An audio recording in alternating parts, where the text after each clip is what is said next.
Hi guys! Welcome to my YouTube channel. Ayun, gagawa tayo ngayon today ng daing na bangos. Yan. Fresh talaga to. Pinabili ko to sa asawa ko. Nabulag din, kagaya ko. Ayan.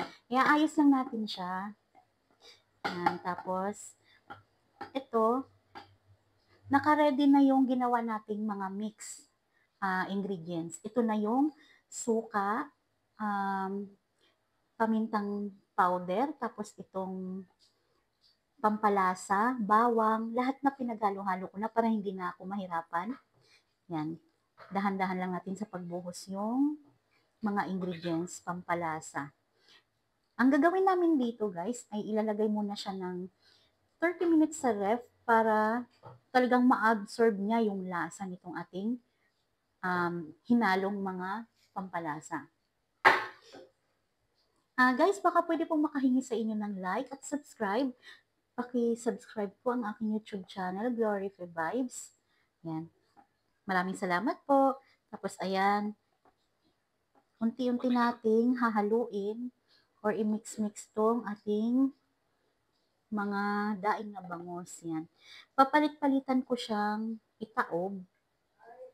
Yan, para talagang nakapit ang lasa nito. Mga 2 hours pala to bago lutuin para talagang absorb ang lasa. Yan. Ipapakita ko po sa inyo mamaya pag ito ay lulutuin na. Yan. Unti-unti lang, mix-mix lang natin. Yan. Alam niyo ba ang mahal ng bangus ngayon? Pero sabi ko, bumili ka kasi gustong-gusto ko talagang kumain, lalo na ngayon tag-ulan. Ang sarap kumain ng fried daing na bangus. Alam niyo yun, nagka-crave talaga ako. Ngayon pa lang tatakam na ako, guys. Yan. Diba? Nabasa na silang lahat. Ayan o. Yan o. Kita niyo ba to guys? Ayan o. Oh, nabasa na silang lahat.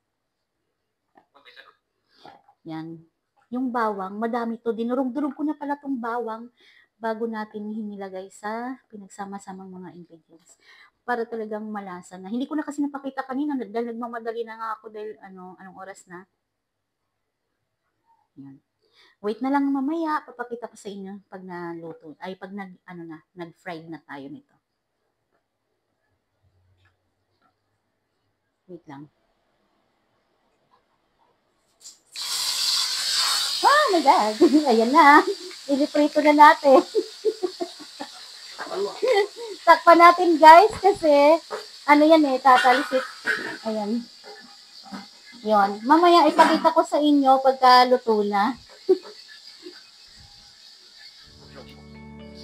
Ito na nga ang ating bangos na tinimplahan kanina. Ito na yung ating daing na bangos, luto na. Ayan, tikman natin kung perfect ba ang lasa. Oh.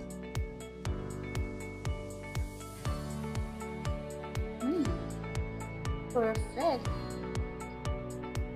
Ang sarap-sarap niya guys. Alam mo ba yun? Busog na naman ako nitong ano. Sa mga gusto pa lang mapanood ng buo yung aking video, punta lang po kayo sa aking YouTube channel, sa Glorify Vibes. Paki-subscribe na lang din po. Tapos itong tinimplahan kong daing na bangos, ang nilagay ko lang dito ay suka, bawang, tapos ground black pepper. Talagang malasa siya kasi nilagay ko siya sa ref ng 30 minutes. Tapos binabad ng 2 hours na nilabas namin siya mula sa ref. Kaya talagang kapit na kapit yung lasa. Huwag nyo rin pong kalimutang i-follow ang aking TikTok, Glorify Nogalisa 8. At ang aking YouTube channel, paki-subscribe po ulit. Maraming salamat. Hanggang sa muli po.